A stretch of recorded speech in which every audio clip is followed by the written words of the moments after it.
Welcome to the Weekly Whiff podcast, episode number 8, featuring, as always, my excellent and lovely co-host, Shaun from 28 Posts Later. Lovely. Follow his blog, please do it. He's bringing out some good content, I'm sure. Yeah, every now and then. I am also doing things on the weeklywhiff.blogspot.com, and we're both on Twitter, so come find us if you are at all interested in watching Shaun torture me with content and generally supporting me and being a nice person. Today we will be discussing Transmetropolitan by Warren Ellis, but before we get into that, how was your week, bro? It's pretty chill week. We watched sort of The Stranger this week, right, as well. Yeah. If there's anyone that's watched that movie or hasn't watched that movie and likes anime, that movie is fucking awesome. It's fucking. That might be something we'll talk about in the future. I think so, man. I did want to mention it briefly because I really fucking love that. But A-grade week material too. Like, yeah. The katana playing that. Yeah, my inner edgelord was screaming with happiness watching it. Yeah, absolutely. But also aesthetically, it's very pleasing. Like, yes, very well absolutely. shot. The music's great. The character writing. Yeah, I got the shit. It just got me so much more hyped for Ghost of Tsushima, which I did pre-order this week as well. So I'm just fucking fully on the samurai train this week. Nice. I also I don't know if you've heard of it, but there's like a TV series on Netflix called You. I feel like you might have at some point. Isn't that about that creepy story? Yeah. I watched all of season 1 of that because I was like, my family kept recommending it and people kept recommending it, like friends as well. So like, oh, fucking give it a watch and see what it is. And I had mixed feelings on it. I enjoyed the main actor. He's fucking fantastic for it and he suits the role so well. But fucking hell, there are some infuriating decisions made in that show, and it's really interesting. And I kind of want to write something on it, but I don't know how far into horror it ties into. So I need to think about if I do want to write something or talk more about of a psych thriller kind of thing. It really is, but yeah, I feel like there could be a place on the blog for it, but I'm not too sure just yet. But I do have a lot of thoughts on it, but it's enjoyable. But it is it's so obviously just teenage girl fucking appeal, like at half the time, where I can imagine that most of the audience watching it are just fucking idiots that are like frothing over this psychopathic guy who in reality you would not want to be anywhere near. But it's entertaining to watch, I will give it that much. I felt the same about Lucifer actually with Tom Ellis. That's another one that always stuck out to me. It's like that. The main character, the main, the things going on. He is the most interesting part about the show, and he really makes it what it is. Yeah, a couple of okay like side characters, but most of them are just really annoying. I saw this article, and I saw this while reading things on You, but someone posed as a pedophile kind of like guy, like that was like was convicted of pedophiles, but he had a hot picture, like a hot guy as his profile picture on Tinder, and he went on Tinder to see how many, like obviously it wasn't actually a guy like that did that, but he went on Tinder to see how many people would actually go for him, and so many people did apparently, and it's like so apparently looks do matter in that regard. You can be crazy, and some people will still go for you if you're hot, and like she shows like You and Lucifer just seem to emphasize that to me. But that's been my week, just watching that and being like, fuck, I hate teenage girls. No offense to you, watch. A proportionally sizable. If you're watching this podcast, you're obviously of a higher quality, so don't worry. We're gonna get murdered. How was your week? Fantastic, man. I've been playing more Skyrim, which I have slowed down a little bit on, admittedly. Finally, it's been like 3-week trip. I don't know how many hours I have loaded in that game, but I'm afraid to look. It's a few. Actually, I'll pull it up now. It's been a minute.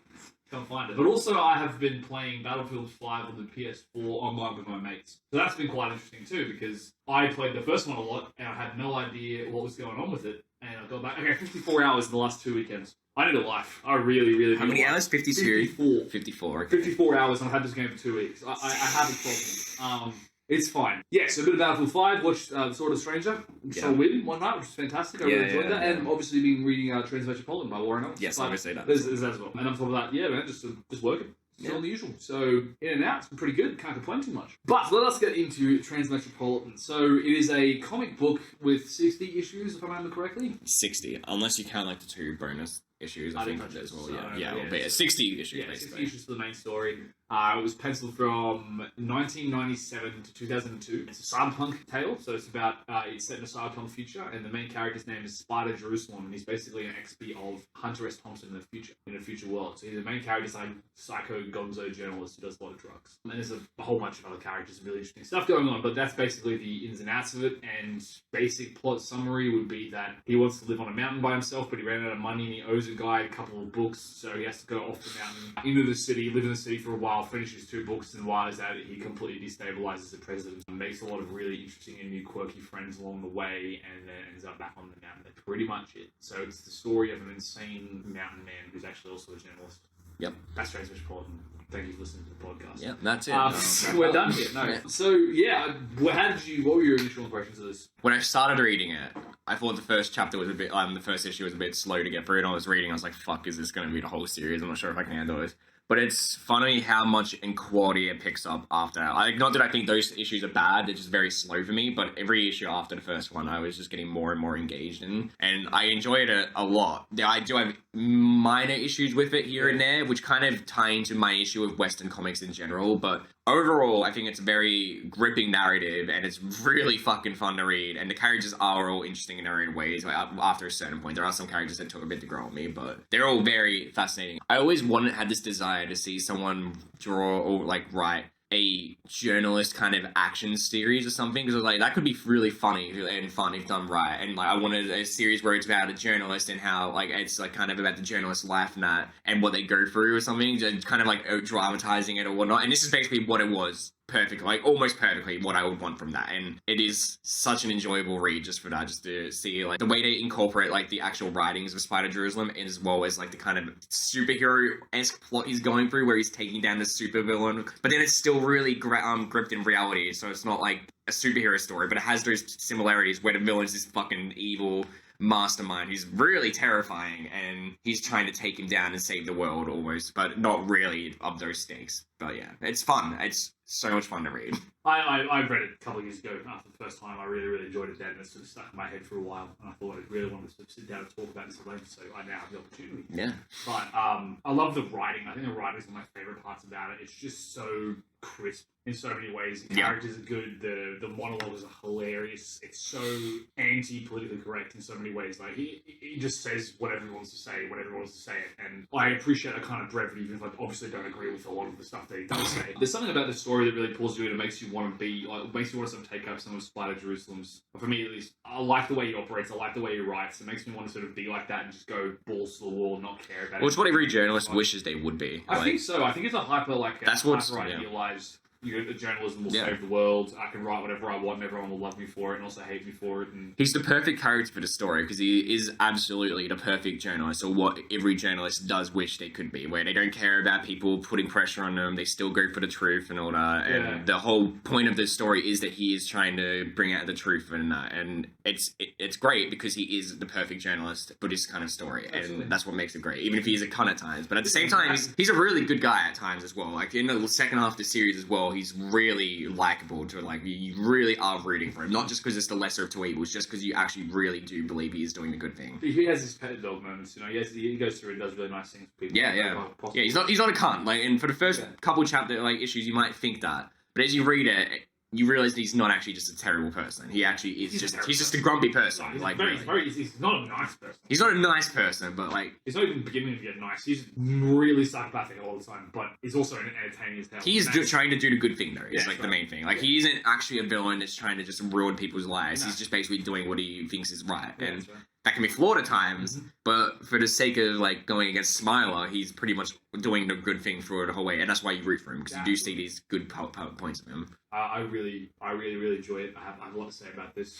I'm not sure how I can get through today, but yeah, I really do like this series. I think it's fantastic because it is just balls to the wall. I think he wrote it in a time when, I'm not sure, but like I feel like there was a lot of sort of stuff happening in politics and everything else. We won't get into that too much, but it's obvious. This is a political story. There's politics to it as well. But Ellis's way of presenting it all, and then he slaps just a cyberpunk future into the middle of it, and then makes that its own living, breathing world, is absolutely fantastic. Yes. I think that I haven't really seen a much better like application of the actual societal impact of what a cyberpunk future would look like when you have like multiple singularities going on at the same time. We've achieved transhumanism in a lot of ways, and we have technology, and we have access to unlimited pleasure. We have all this stuff right out in front of us that we can just take full access to, and most of it's legal. And yeah, it's really fantastic, and I really enjoy that aspect of it. But that's me getting into the world essentially. But what do you reckon of the world? How do you feel about the city and the place it's set, and just the general? It's such a disgusting world to look at, and it's so depressing how accurate it is for the cyberpunk setting. And I think it's fantastic, and kind of making it seem like, well, because while it's cool and like entertaining to watch, at the same time I'm watching it like, this is probably more realistic of what a cyberpunk future would be, and I don't really fucking want this. This world looks fucking depressing to me, and it's a shit show. Like, no one seems happy. Like, none of the civilians walking around look happy or anything. They all look fucking pissed off or depressed or like they're about to kill themselves, and it's so grotesque in a way to just watch, but it is so engaging as well. There's like bits of world building here and there as well, where they talk about how the world runs and all these new systems they're in. And it's scarily accurate as well. It really freaks me out that it's 1997. Because when I first read it, I think I was talking to Pete about it, and I was like, yeah, it's early 2000s. It's like late or early 2000s, right? He's like, no, it's 1997. Like, what? You really? Yeah. It doesn't, like, and beyond, like, just what it predicts as well, it just doesn't look like a 1997 style comic book. It's got such a good art style to it as well. It's like modern. You said it was timeless when we talked about it, and I think that's really true in a way. It's very timeless. Yeah, it does have that element of it. The presentation of the art style, I think it's key to what it is as well. Warren Ellis is a fantastic writer. I do enjoy his work. Not like a massive fan of his, but some of the stuff I have seen, I think is fantastic. I think it's his best work that I've consumed before. And I love how he presents. So basically, the entire thing takes place in a thing called the city. Now, it's not made reasonably, like, it's implied that it is New York. Yes. That is there, but at the same time, it's distinct enough that it could be anything. And one of the interesting things about it is that when Spider starts talking about it in the very first issue, and it sort of continues on, he talks about the city as a kind of living, breathing organism. A disgusting, like, I agree with you, grotesque, loud, colourful mishmash of different sensations and smells. And you always get a feel, you really get a feel for it. He describes the smell, the feel, the look, and you see it, but the way he sort of puts it together, you can really sort of insert yourself in there and get a feel for what it's all like. It's a place with the whole free love future, like, you can do anything you want when it comes to sex, which is kind of, that's part of how grotesque it is in some ways. Like, it's just, people have their things, and that's what that is, but it's just interesting how he develops it and how he goes on with it. People can turn into aliens, people can turn into machines, people can do all kinds of stuff. You can do almost anything you want, provided you've got the money for it. I mean, you've got, like, your basic household appliances called a maker, and all you do is just shove garbage in it, and it gives you whatever takes you want. drugs. And then we see the AI takes drugs. Everything in this show, everything in this comic book is on drugs. Everything. It has some of my favourite things about urban fantasy and cyberpunk, which is long black coats and smoking cigarettes. There's plenty of that going on. But there's just a huge amount of, like, drugs. There's a lot of drugs, a lot of stimulants, there's a lot of looking for that next high, there's a lot of hedonistic, like, uninterested, full force, we're going here, we're doing that, and we don't care. And that's kind of what the biggest battle of Spider is. It's to deal with, confront, and to fight apathy. Yes. Of society, of the fact that people are so focused on stuff, so distracted on everything, and you like saw the internet feeds and everything else, like Twitter. Twitter exists in this world, like in '97. Yeah. Legit. It's kind of scary, these feed sites, all these news just going on about like dumb celebrity shit that no one cares about. You got access to some of the scariest children's shows I've ever seen in my life. It's disgusting. There's a show called The Sex Puppets. Like, it's sort of some. What's that thing that he likes? The cat one? Anthrax Cat. Anthrax Cat's another one. Like, it's just, oh man. There's so much going on, and it's all there in the background. It has these different brands of stuff, like Ebola Cola, isn't it? Yeah, I kept seeing that. I was like, what the fuck is that? Yeah, he's going hell for leather, man. That's what I love about it. He just had this opportunity to go unleash the full force of his imagination and mind on a cyberpunk future, but still make it scary and accurate. There's so much, like, nudity in there as well. It's like, a lot, yeah. It's like, so, like, desensitized to sex in this world. Yeah, as well, because it's become normalized. Yeah, exactly. Everyone can access it, everyone can do it. That would have been pretty weird in 1997 as well, wouldn't so. it? Yeah, like, to have a comic book with so much nudity in it. I think it was in an offshoot of Vertigo, though. Vertigo was doing some other stuff, right. So there's it. So I think isn't Watchmen Vertigo? I think so. Yeah, so it's like, that's the edgier kind of... Even Watchmen doesn't have much nudity in it. No. It's this level. Yeah, no. I mean, one of the main characters is a stripper turned bodyguard.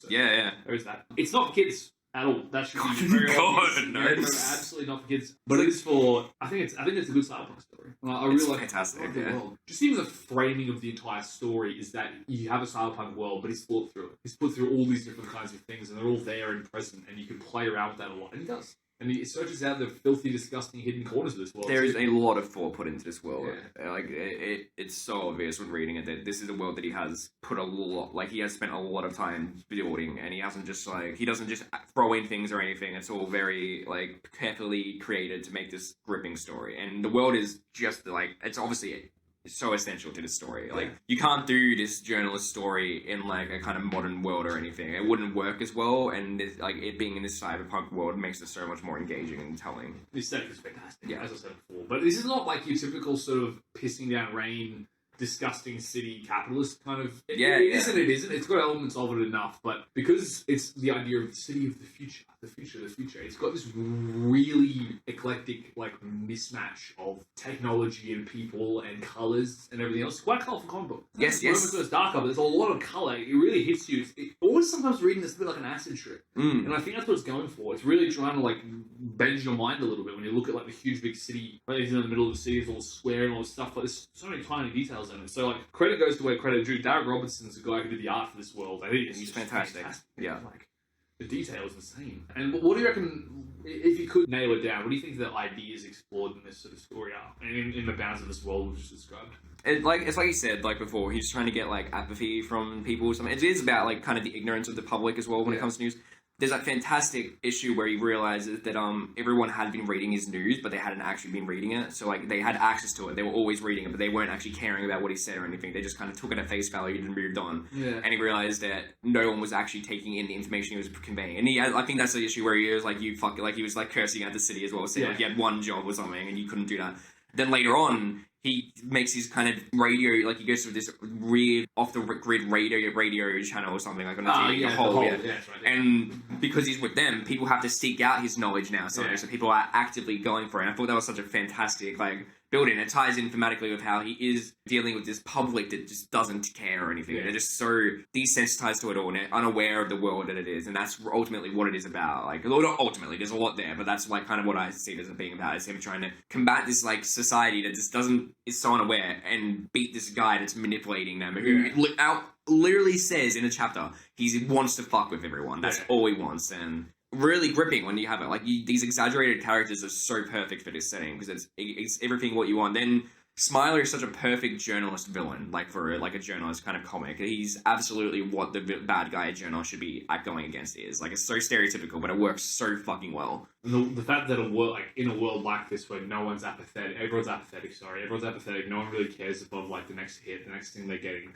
You've got this guy who just stands over top of all of it and then goes, I don't give a fuck, I just want to fuck with you. And it's funny because he's probably more emotive than most of the public and like that, in that just by being so like hell-bent on killing everyone or fucking around with everyone. Killing everyone. Not killing it. Here's the thing, the whole idea of the Smiler as a villain is that he wants to be president because he believes he should be president. Yes. And everyone else is going to shut the fuck up and let him get on with it and no one really gives a fuck anyway. Whereas his predecessor, the Beast, is an interesting unit. His little like philosophy rant's pretty good too, right? Yeah. He talks about my job is to make sure that 51% of the entire population of the United States of America are just breathing and living and continuing on with their day. My job is to keep things as they are. It's not to make these huge big changes. It's not to go out in a crusade. It's just to maintain status quo. Yeah. That is my job. And he's called the Beast because Spider called him the Beast and then ruined his entire political career and actually is indirectly responsible for Smiler becoming president. And then he realizes how badly he fucked up, and then he has to turn around and shift all that around. He has to like goes on campaigns, which mainly Vito getting killed. That's right. Yeah. That's the inciting incident for him. Yeah, it's fantastic. I really enjoy Vito's character. She's great. Yeah, what she is and what she becomes is fucking fantastic, and it's a really good pull for Spider as well. You can tell that it was someone he actually cared about. Yeah, absolutely. Her death is fucking surprising. It's like holy shit. Okay, yeah, and then he goes on why, and he sort of backs it all up.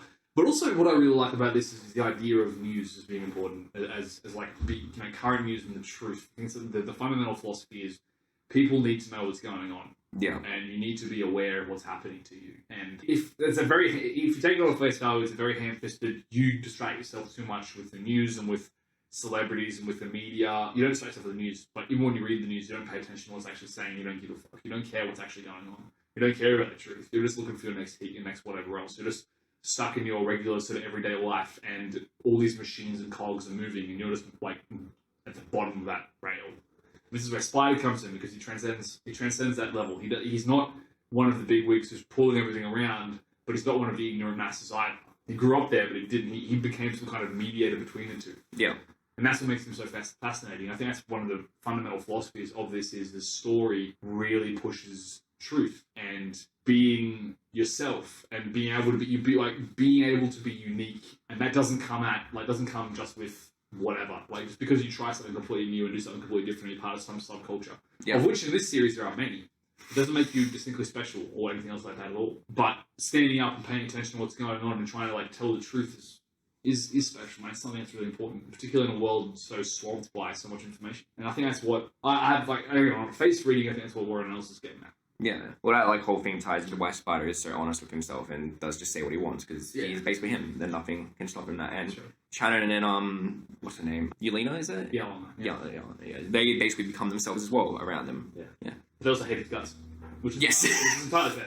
Nah, yeah. There's that great chapter where they're like, it's just them two, and then at the end it has like Spider walk on like in view, like as they're like leaving. He's like, they love me. They love like, me. It's great. Their relationship is fucking fantastic. All three of them. Yeah. We'll get the characters in a minute. I don't know. Those are just sort of some of the base philosophies. Obviously, transhumanism's in play here. And I think it's a good representation of what it would actually look like. But also, like, when you get into it, transhumanism is something that's very strong. Like, cyberpunk transhumanism stuff, something pretty strong in a lot of Warren Ellis's work. What it is to be human, essentially. Like, that's one of the big questions he always asks. All kinds of things. Like, Red, for instance, the short comic, it's like, what is it to be human? When it's a killing machine? That's Warren Ellis as well, right? Yeah, that's right. Yeah, there's a whole bunch of them that are quite good. And also, Castlevania goes into this a little bit, like, this, what makes humans special when you've got there by this. Like, it is there. It's also quite good. But the idea of like what is it to be human? What is it to be that? And even when you can change yourself into something else, who really gives a fuck? You know what I mean? Like, well, that doesn't make you any less or more human. Like, sure, you become a cloud of nanites that can spawn anything from the air, but like, are you any more or less than you were before? And Spider doesn't really seem to think so. He treats most people either like shit or with a modicum of respect, but he treats most people like shit. Most of the time. Yeah, he just shits on people. He shits on his reader base. He shits on his editor. He shits on his filthy assistants, as he calls them. Yeah. Filthy assistants. Yeah, that was hilarious. He starts doing it. He starts calling them that. Yeah, it catches on like halfway through, and then for the rest of the series, he's calling them that. Yeah, that's right. When they both start hanging out with him together instead of one-on-one. But yeah, I don't know, man.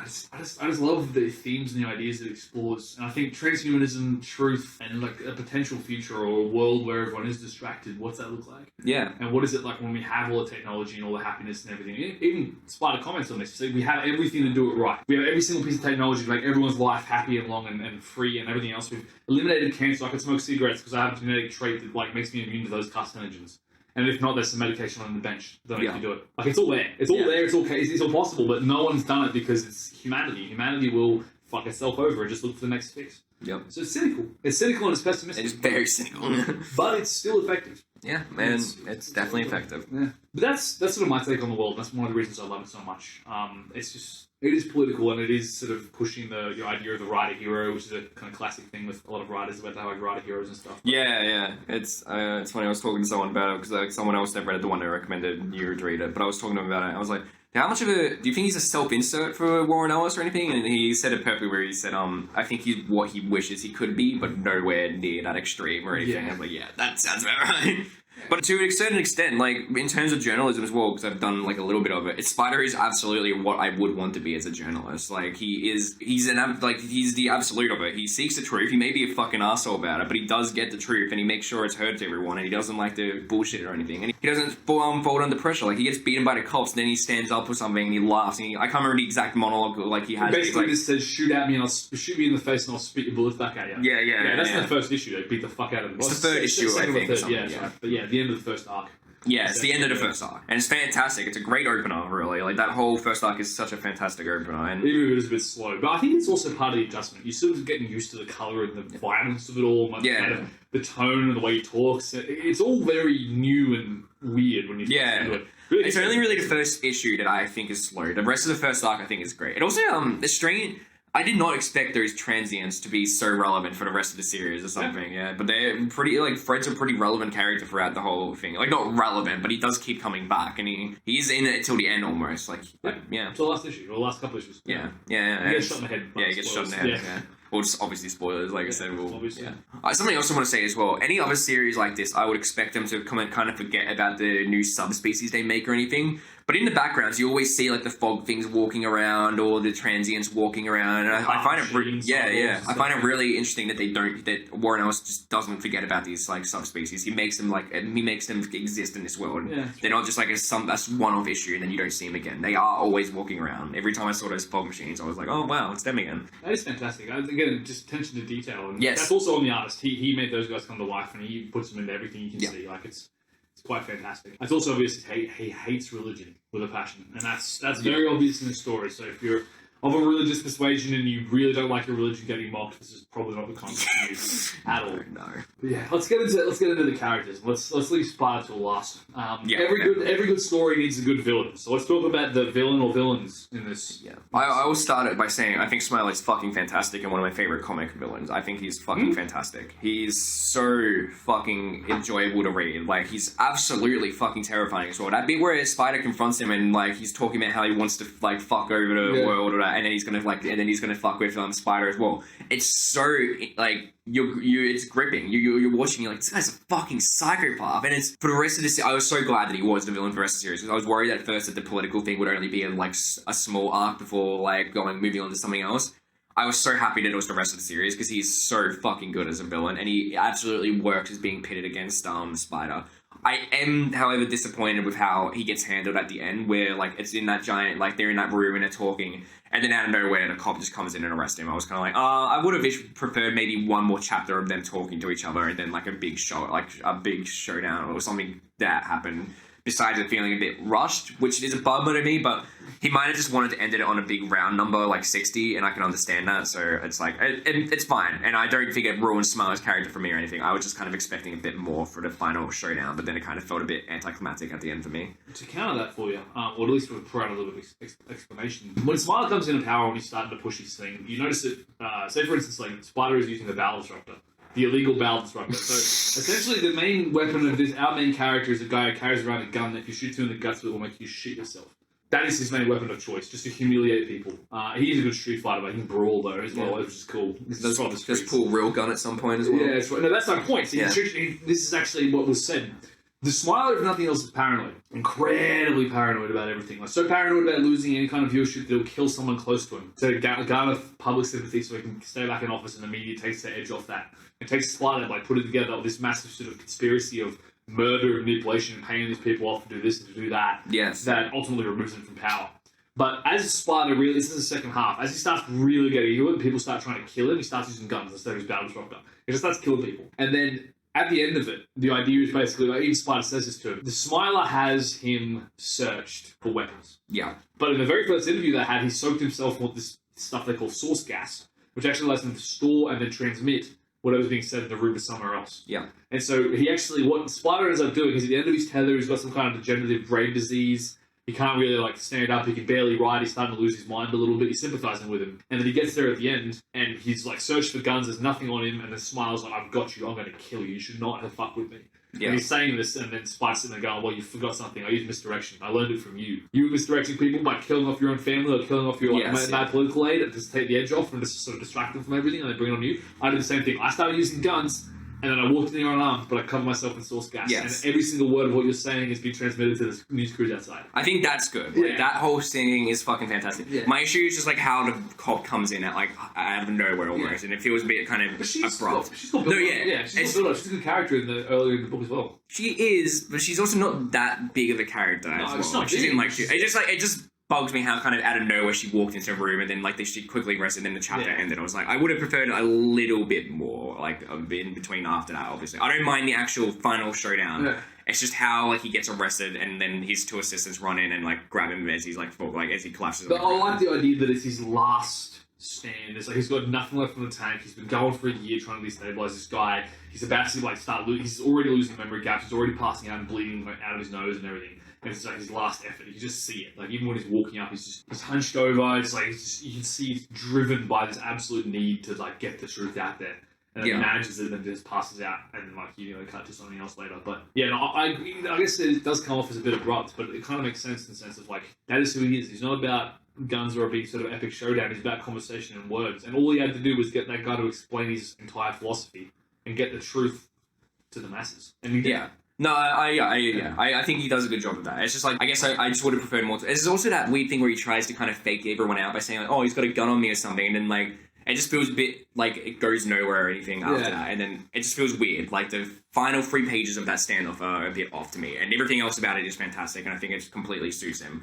I just would have enjoyed it if there was a bit more to that standoff rather than just a cop coming in and arresting him and it ending like that. But it's good. And even like the next issue, like the actual ending issue is great, and how he finds out that like Smiler is out of like jail or whatnot, but he's basically just losing money slowly and will be fucked eventually, basically. Right. So the Smiler is basically an unfeeling psychopath who believes he should be president, and he's distinctly worse than the last guy who was already a dick. Yeah. Purely by virtue, he doesn't believe in anything. Yeah. And there's nothing more terrifying than a politician that doesn't believe in anything. Should be a politician. It is a very interesting contrast between those two politicians, because the Beast is very unappealing in a lot of ways, and he's not. And it's funny as well because the Beast is drawn to be completely unappealing as well. He's not a pleasant character to watch or anything.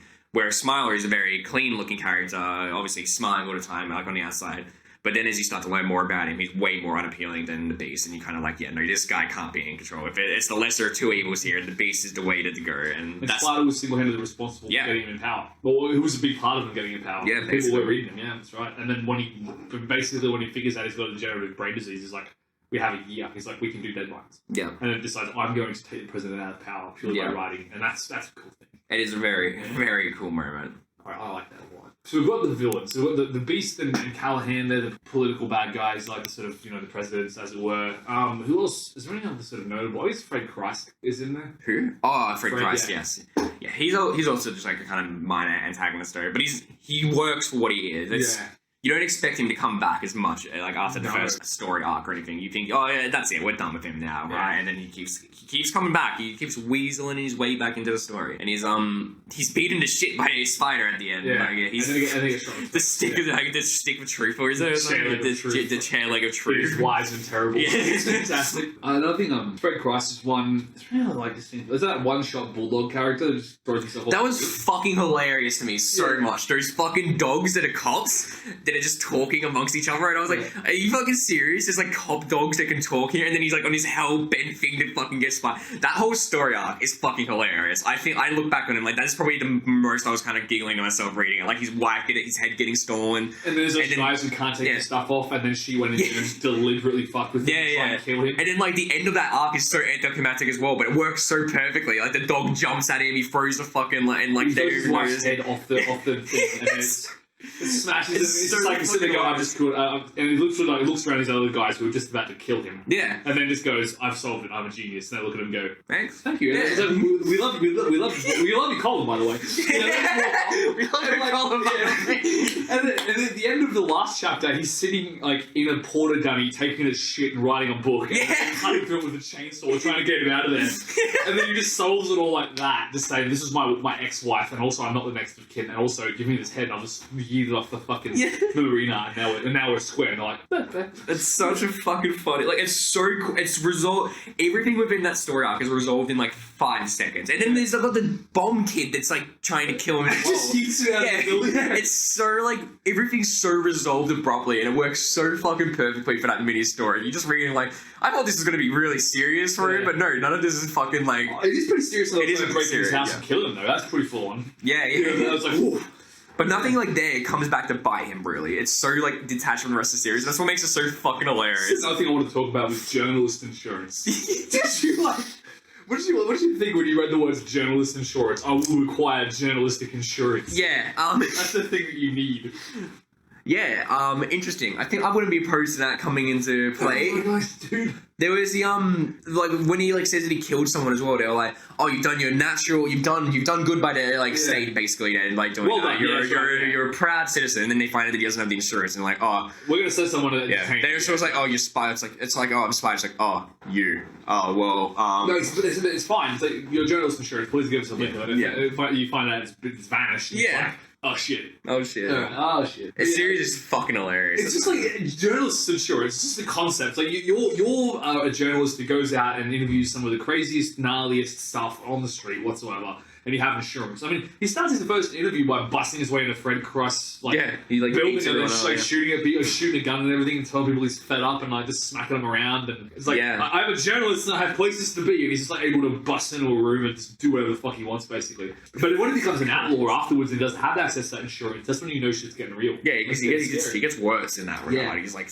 nothing holding him back. Like you said with Fred. I have no rules now. Yeah, he's fucking beats I'm a renegade journalist with nothing to lose. Like come at me. I'm getting the truth. I don't care what it takes, I'll beat it out of you. Yeah. And then I'll still publish it and it'll still be admissible. Like, it's scary. Oh, yeah. I do want to say as well, with the comedy, because I think half of it is fucking hilarious. Yeah. There is bits of it, however, that I think is fucking annoying, where, like, it's my problem with Western comics in general, where when these comics try to be a bit more mature and, like, kind of grown up, they just end up becoming edgy or something. So there's, like, a couple jokes where it's just too gross out for me, and I'm just like, it's so distracting. Like, there's one bit, like, in a fight where a body crushes a puppy, and I just read it, and I was like, was that really necessary to the overall story or anything? Like, I get it that you're being edgy or whatnot, so... That's, like, something that, like, while I'm praising the comedy, there are bits of comedy as well that really irritate me in that series where it's just, like, you're just trying to be edgy and it's fucking annoying. And it sucks because, like, the series doesn't need it. And case in point, that whole story arc where he throws a fucking, like, his wife's frozen head off the edge and the dog lunges to its death to kill Spider Jerusalem, I thought was fucking hilarious. Yeah. It's just, like... There's, like, bits where the series does it well and also bits where it doesn't do it well. But thankfully, there's way more bits where the series is fucking hilarious than it is, like, not. And it's always funny whenever Spider goes off on a rant and starts fucking just, like, trashing a place. His column is... funny. His column is very fucking... It's very... There's literally the opening to one of the scenes after he moves into his new apartment. It's like, I'm Spider Jerusalem, there's nothing I like more than dead dogs. Yeah. It's just like...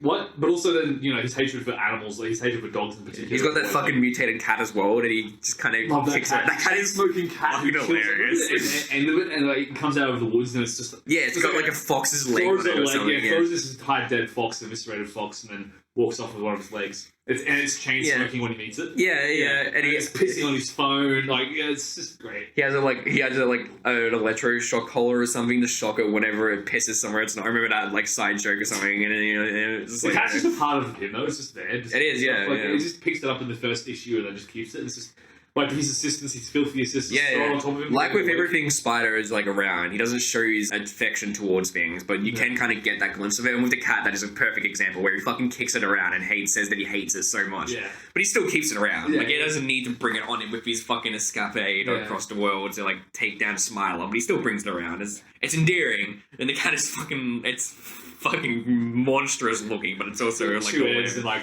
Yeah, eyeballs and there's that joke where he like shows it to like one of his like neighbors or something to like have a look after it. She's like, I think you should put it down. Yeah. He's like, no, I want you to look after it for a bit. Yeah, that's right. He's got to go out of town for a bit. I should go underground. Yeah, absolutely. So moving our way out, Royce. How do you feel about Royce the editor? I enjoyed Royce a lot more than I thought I would reading it like at the start, and I was so worried for the whole ending half of the series that he was going to get killed or something, like that he was going to basically end up taking a bullet for Spider. On the one hand, he's such a great fucking over exaggeration of the editor hounding the journalist, like it's like where Jonah Jameson sort of style. Yeah, where's my fucking column? Here's Spider. Yeah, it's great. But then in the second half, you see that he does have respect for Spider and that he does actually also share his values of wanting to get out of this truth, and he goes out of his way to get all this information. He has like the whole chapter where he walks around town getting all the information back basically and like getting all the like stuff for Spider, and then it ends with him saying that he's going to get like a fucking bunch of hookers or something. And something which I may have been married to. I'm going to go to a bar and drink it. Yeah. And then I'm going to take I'm going to tell someone, the drug dealer, to give me an entire bag of pills, and then I'm going to go and have on a truly like disproportionate amount of binging with hookers. Yeah. Some of which I may have been married to. Yeah. And the best part, I'm going to put it all on my company's expense accounts. Yeah. He's a great character, and his relationship with Spider is very like it's fun to watch. Like you can see like a friendship between them. Absolutely. That's what the last thing Spider says to him is like, "You always done right by me." Yeah. Yeah, and the other thing too is like he says, "You do the writing. That's all you're fucking good for. I do the rest." Yeah. And no writer wants to hear that shit, but it's true.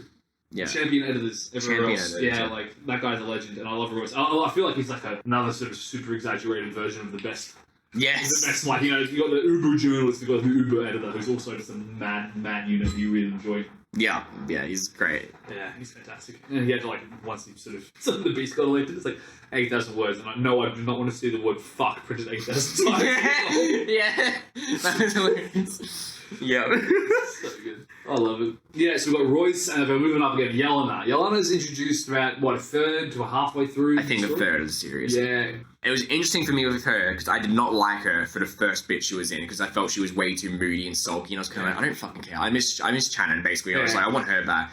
But when she admits that she fucked Spider, basically, after that, she's fucking great. I enjoy her character so much and her transformation for the rest of the series. She starts, like, becoming him. She does, yeah. Her face looks like him at some point, as well. Like, she's drawn to imitate him in a lot of ways. She starts slouching over, like, she's dressed in black, she's smoking all the time. And it's great. Her transformation is fucking fantastic. And I think she needs that kind of rough patch to kind of... Because it ties in with the idea of the characters aren't embracing who they are. But after she does that, she's a lot more open about who she is and doesn't really care anymore. She hates his guts. She hates his guts. Everyone fucking hates his guts. So there's that. But, like, you know, the whole thing of she starts adopting everything he's doing. And even Shannon, like... What's the name of that test where, like, when in a story two women sit down and start talking, they should not have to talk about the main man in the story? Do you remember that? I do know that. I can't remember what it's called. Or Vertinger or something? Like, Vertinger's... It's like, it's the test of, like, is there a book where, or, like, I don't know if it's a certain genre or something, but, like, is there a book where two women don't sit down and talk about a man, basically, is the idea. And, this book is guilty of it, obviously. But, they're self-referential enough. It's like, But also, I feel like Shannon's and Yelena's relationship are really good. Like, they're massively opposed to each other. She's pretty shrewd, pretty sharp, pretty, like, she bitches, she hates everything, she hates everyone. And that's all like Spider is. Yeah. It's the female version of that. Yeah. You know? And then Shannon is kind of, not to say idealistic, but she's different. She operates a little bit differently. So, Yelena introduces herself as Royce's niece. Yes. Who is not Royce's niece, no. but she calls herself that. She calls herself that to make sure that Spider treated her better. Yeah. Which did not end up happening. Yeah. Or Royce did that because he wanted, like, he was worried. Yeah, it didn't happen. Because Shannon left to go to the nunnery. She went to go to a sex nunnery. So don't ask questions, conservative Catholics, but it does exist in the story. Yeah, there's a lot of sex nunneries in that story. But, she's a character, Yelena's a character that did take a bit for me to, like, actually like, but once I did, I was very much on board with her character. And like I said earlier, I think their relationship between the three of them is fucking fantastic. They're so great to watch together, and as much as they hate each other, basically, I don't think Shannon and Yelena hate each other. I think actually really they don't hate each other, but there's like they do getting arguments a lot. I mean, like, more how much they hate Spider and like how much Spider claims to hate them and that. Like they don't like the go-to friend-like circle that you would look at. They insult each other all the time. They take digs at places that other characters they're sensitive about, but they all laugh it off and that. And it's endearing. They're all like you can see like a friendship between all of them. Even with Spider, as much as they hate, like he says, "Oh, they love my ass." Yeah, or something. Yeah, it's fantastic. I love it. Yeah, but like it's true. She becomes a new Spider, by the way, at the end of it. Yeah, she basically does. He goes back up to his mountain, shaves her head at the end as well. Because she like cuts her head down real short. She's got the spider tattoo with the female like sign through it. I don't know what that is, but it's just fantastic character. Yelena becomes him, and she starts writing his column. Yeah. And that's one of those actually a really tense part. You know, when he's like starting to pass out from all the neurodegenerative disease, and you don't know what's going on. And then like he's like just unconscious on the floor. By the way, not an uncommon thing for Spider. Spider just gets weird with his habits, but he does a lot of fucking drugs. Yes. A lot of drugs. Yeah. Anyway, but him in a minute. He passes out, and then she goes and writes his column for him. Yeah.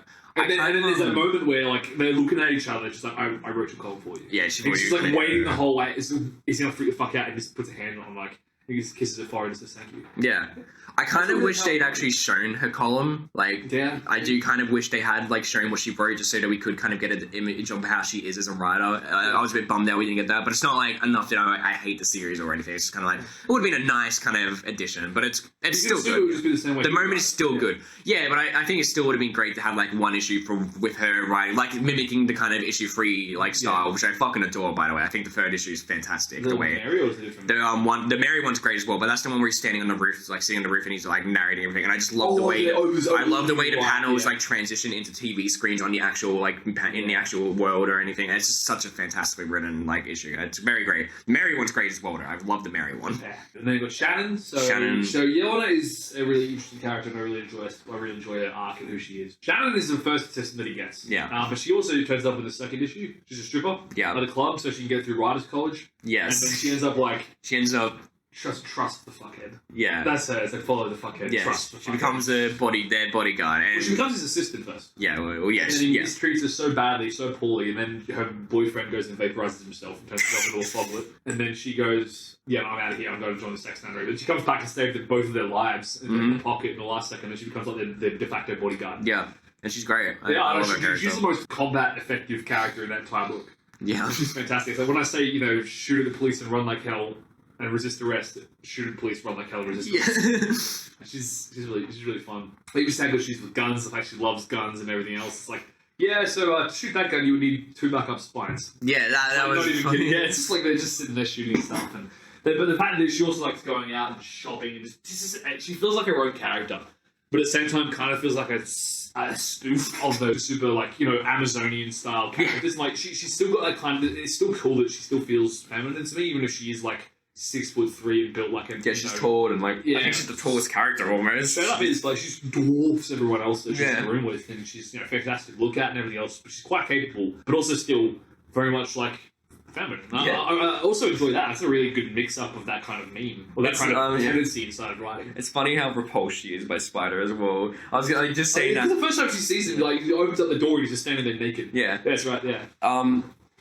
One of the other bits of comedy that ties into Shannon and Spider that makes me fucking piss myself when I think of it is that bit where it's going through to like parodies of them or something, and it's got them on the rooftop and they're like played to be this romantic couple or something, and they're in love, and Spider's drawn or like it was like a chiseled jaw almost or something. That issue is fucking hilarious when it's going through like the cartoon parodies of him and how people are making fun of him, and it's just like I fucking hate it all. Yellen assault his rights. The television station to make some money because he was doing really well. Yeah. And then she made like a fuck ton of money off him because she sold all his rights to someone else. You got this like dramatic retelling of it. It's like Miami Vice, but Spider Jerusalem style. She's like, she like asks him to have sex with her or something, and he's like, no, I must write. And then I married the job, besides you have no nipples. Yeah! It's so fucking funny.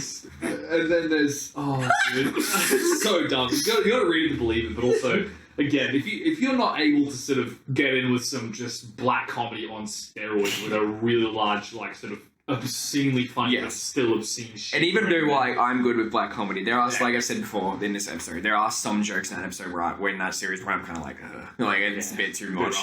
Most of it I find hilarious, but I also do like the fact that it can change up and become serious and still be good. Yes, while retaining its identity. It's fantastic when it's serious, but it's also fucking great when it's comedic. Yeah. And then we've got Spider Jerusalem. Yes, and I think he is one of the best cyberpunk protagonists there exists. But how did you find him as a character? You've already mentioned a bit about him, but like, deeper? Enjoy his character a lot. I dislike him as a person sometimes. I would want to run into him. Yes, no, God, no. I feel like he'd fucking shank me with something if I ran into him. Nuts, At the same time, he's a very sympathetic character. He does have a heart. There's that issue where he like talks with Mary or something. Like that issue, like the Mary issue is the greatest. Like Mary's the greatest example of him actually having a heart because of how nice he is to her. And how much pity, like how he like sympathizes with her and does help her. Like he gives her a camera in one issue, then at the end of the issue it has him buying the doll, like the toy for the little girl or something as well. Issues like that are good because it shows that he does have a heart, and while he is this hard ass that like is fucking foul mouthed and disgusting, there is a heart under him, and he does want to help people, but he also fucking hates how people don't listen to him. Yeah, that's like the ultimate conflict of being Spider Jerusalem, and it works because he's a fantastic character, and I really do enjoy reading him. I wouldn't say I love him as a person, but I would say he's a fucking fantastic character and the essential character for this kind of story. I think what's really interesting about this is how good his articles are too. Like when they're written down, like his sort of style, obviously based off gonzo journalism, obviously very, very close to sort of Hunter S. Thompson in that like who he is and what he's about and the way he takes everyone by storm, sort of gets at the truth no matter what. And he has a very distinctive style that's based on that writer and that journalist, but it's an XP, essentially. Like it's a carbon copy, but in a different world with a couple of extra creative liberties attached. I think it was also just aesthetically, like his design, like the fact that he's bald as shit. He gets all his hair fried off the shower, and then he gets like the long coat with the pants. Covered in tattoos. Yeah, he's covered in tattoos. He's got the weird misshaped glasses. The tattoos look pretty consistent throughout the whole series as well. They are consistently, yeah. It's like the tattoo on his ass is saying "kiss here." Yeah, they said he has a tattoo on his like dick as well. That he insists says something, but no one thinks that it does say that. Yeah, I remember that. I was like, too small. It's classy. Yes, too small. Yeah, that's right. Yeah, it's so stupid.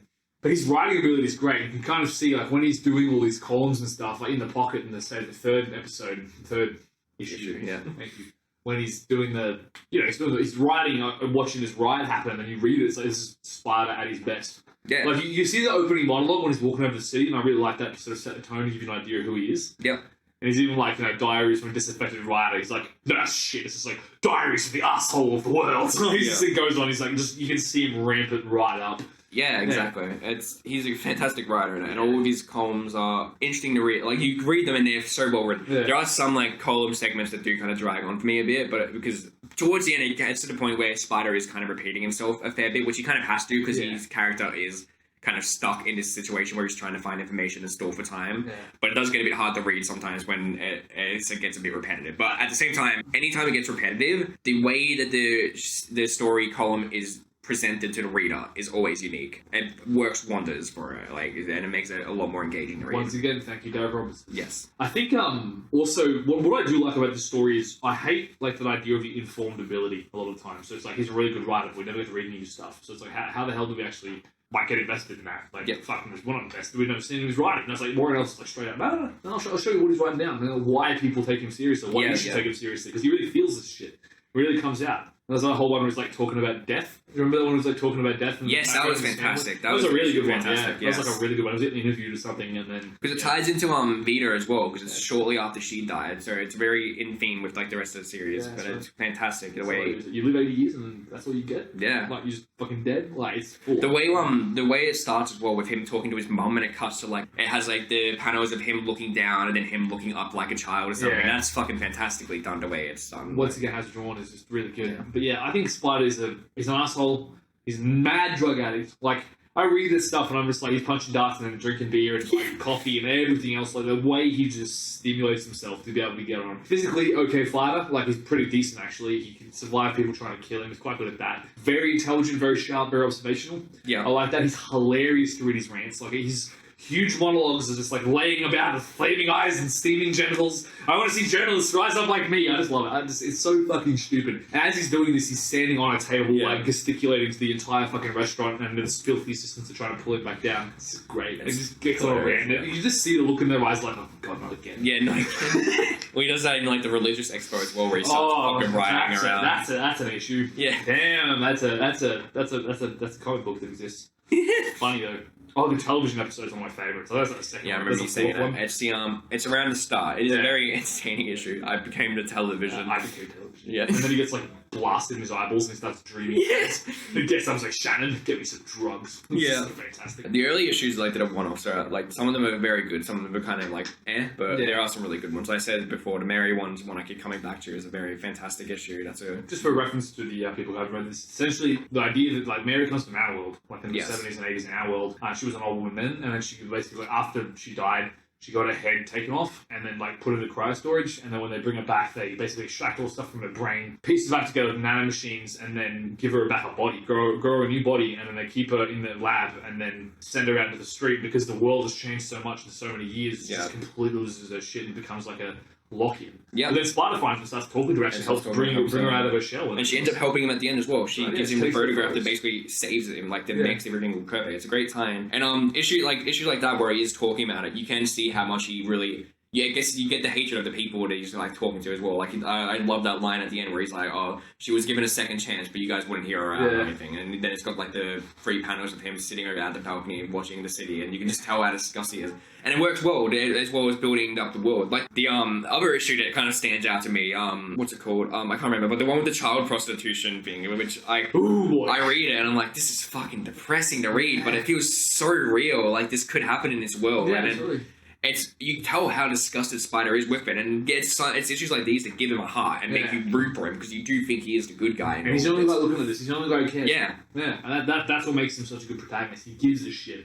It's just that he doesn't give a shit about you. Yeah, and that's the distinct difference. And it's great. It works so well. And like when you see him be kind, it makes you root for him. It makes you want to. And it's great, like little bits of sweetness in between it. And then he goes back to saying "fuck off, dickheads," and then like filthy assistants over here. Yeah, but he has a lot of love for him, and I love the relationship between the three of them. I do as well. I think it's fantastic. They're a fucking great character, team. That is pretty much Transmetropolitan. Yeah, I'd say so. Yeah, like I can't say enough about how much I'm recommending and enjoying this. As a general rule, like I absolutely love it, and I think that you should read it if you're at all interested in journalism or cyberpunk or Warren Ellis as a hobby. If you heard Warren Ellis, you're like, what does he write? He writes Transmetropolitan. You should read Transmetropolitan. I would, agree. Come prepared though to be disgusted and like just generally have your entire all of your views challenged. It's not a comic book for super like conservative types people. I don't think it's also a comic book for super liberal types either. I think it's got a really like interesting sort of balance. It doesn't favour one kind of politics over the other unless you really read into it. It does favour, I think it's a journalist's wedge. It really is. Yeah, I've done a bit of journalism, and reading this, it does kind of make me feel like, ooh, like sometimes reading, I'm like, yeah, this guy's a badass journalist, and it's great.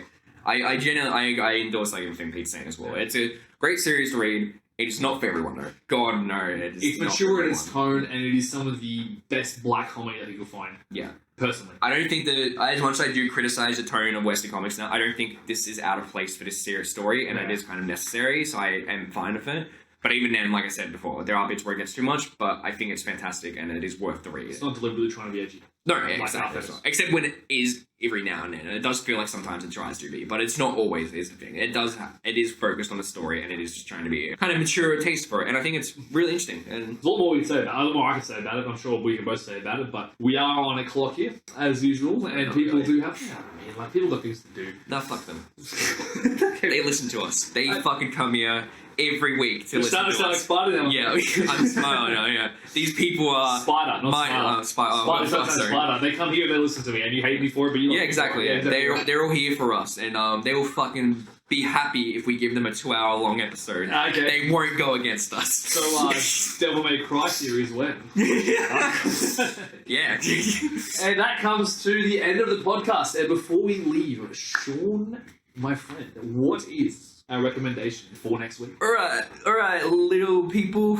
Little people? I don't know why I said little people. So I've noticed a trend that we're a bit fucking like grim here in this podcast. For the last couple of weeks, we've been talking about kind of darker themed stuff. What have we been going into? We've been talking about the garage horror movies. We've been talking about the garage. We've got Transmetropolitan. We talked about Bojack a while ago. We talked about Transmetropolitan. What did we talk about before the garage? Skullduggery. That was still a bit edgy. Yeah. Either way, yeah, we've been being a bit of edgelords here, and we're still kind of being edgelords next week still. But I thought I'd recommend something with a lighter tone next week, so nothing too serious or anything.